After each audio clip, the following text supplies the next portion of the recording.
You have an interesting connection to LeBron because since you covered him so avidly and you continue to do so in the Heat Index, a lot of people who hated LeBron transferred their hate onto you. Do you think after Rob got into exploring the nature of LeBron James hate that you almost could better understand some of the rage that was directed at you and where it was coming from? I mean, I don't know, because I mean, it's because me and Scott are friends. I mean, Scott called me yesterday to say how much he liked my review. Like, um, I don't really. I guess I could a little bit. But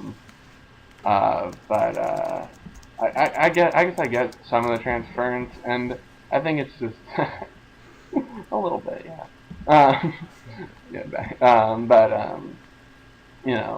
it's just kind of a little bit like uh, for us, there's separation, but for the most part, I think it's a very small but slightly vocal example of people that have actually transferred, their feelings about LeBron or the whole situation onto me because ultimately, I don't think I'm doing much here. I'm not really that guy here. John, we've talked that Scott is very self-aware, um, and even though he's spitting out this vitriol, but he's self-aware of it, like doesn't that almost make it worse and make him sort of the whore of Cleveland while examining, the search for the soul of the whore of Akron? I mean, isn't that pretty hypocritical, or am I just not liking Scott here? That was one thing I ended up just sort of because of all the things Scott ends up admitting to and sort of the depraved behavior. That it's that sort of one of the fun questions you can put in the review is like who does the title refer to? Does it refer to Scott or does it refer to LeBron? But I think what's very interesting about the book is it's the whore of Akron. He's very straightforward about who it is, and you do get the sense by the end of the book of how he sort of comes to peace with himself, a kind of peace with himself, and a peace with his hatred of LeBron James. I think you do get by the end why he feels the way he feels, and sort of how he kind of comes from that. I would say, or kind of I comes think from we've got a really good question. What do you think about how the book portrays Dan Gilbert?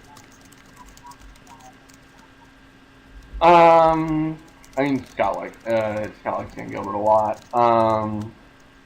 One thing about this is present in Brian Windhorst and Terry Pluto's book, The Franchise, a while ago, is that LeBron doesn't give access, and Dan Gilbert loves giving access. So you have to admit that. But I don't find Dan Gilbert as heroic of a character as Scott does. But you can see how they're. It's pretty obvious. You can see why they feel a kinship to each other. They both have that same kind of passion. You can see why a writer like Scott would like an owner who like Dan Gilbert, who wrote the letter that he wrote.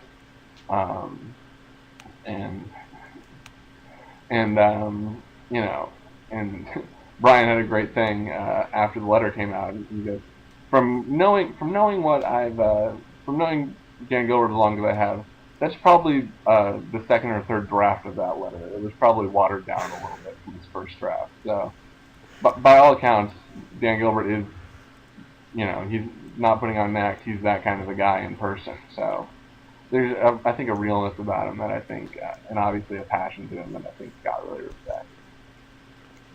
Beckley brings up a good question in our staff chat here. We had Dan Shanoff on, and he said the LeBron hate wasn't anything to get worked up about because it's not the same as Nazi hate. Do you essentially subscribe to that theory where it's not actual hate, it's just kind of like, I don't like that guy right now, so I'm going to say that he's a whore and a jerk and egotistical or whatever?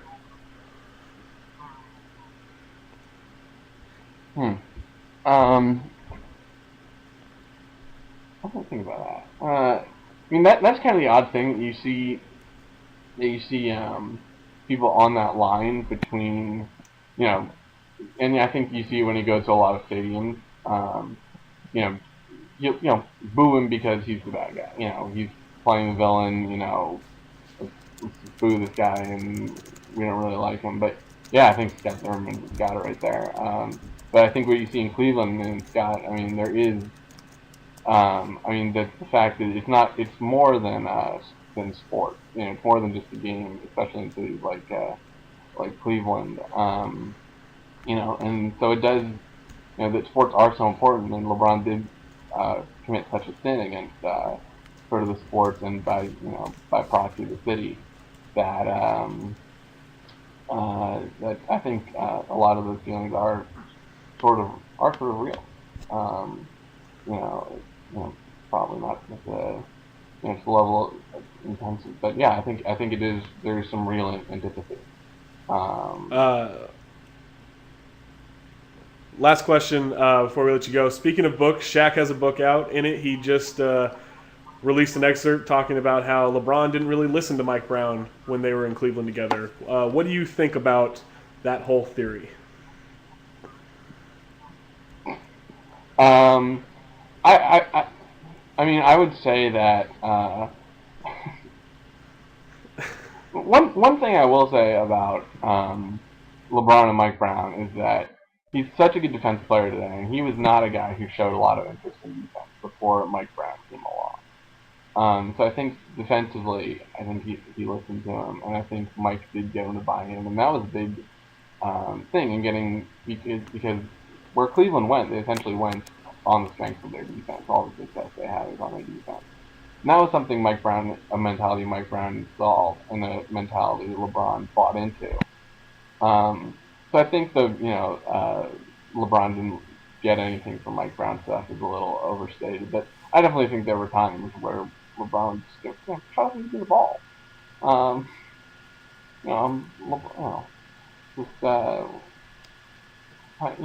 you? I don't have the respect for you. I think there are times where,